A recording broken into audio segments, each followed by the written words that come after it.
Bonjour à tous, à l'affiche, la BMW M8 Grand Coupé Compétition et le prix du Volkswagen T-Roc R. Avant cela, retour dans les allées du Salon de Lyon 2019 pour un petit bilan.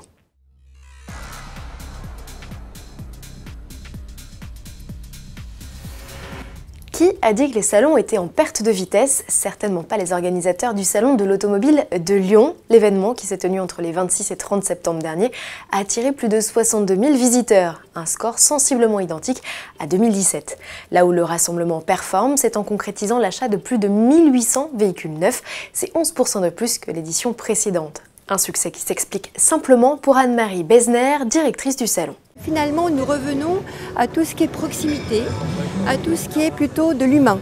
C'est-à-dire que notre salon est à taille humaine et les visiteurs peuvent facilement toucher, essayer et voir les voitures. Et ça, c'est extrêmement important. On a parlé de Internet qui finalement allait remplacer les salons.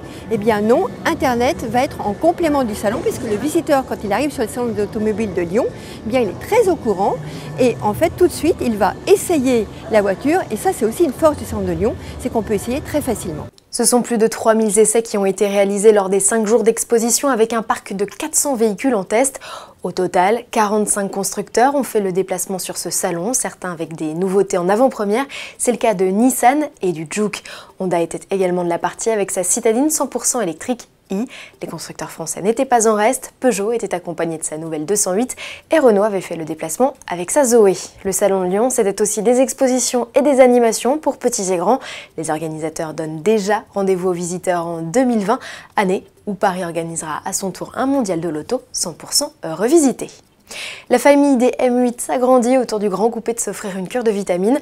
Comme les coupés et cabriolets avant elle, la 4-porte BMW mise sur le V8 4 litres 4 biturbo de 625 chevaux.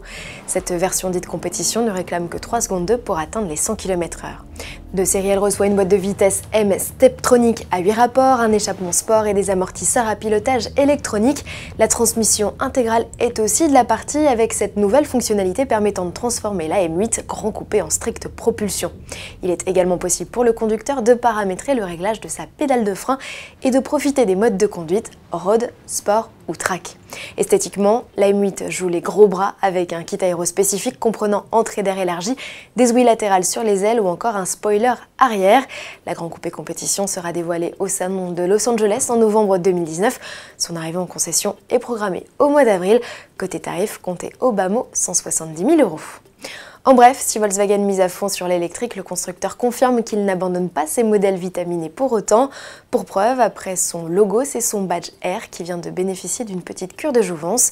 Le logo sera apposé pour la première fois sur l'Atlas Cross Sport Airline, modèle dédié au marché américain et qu'il doit présenter ce 11 octobre.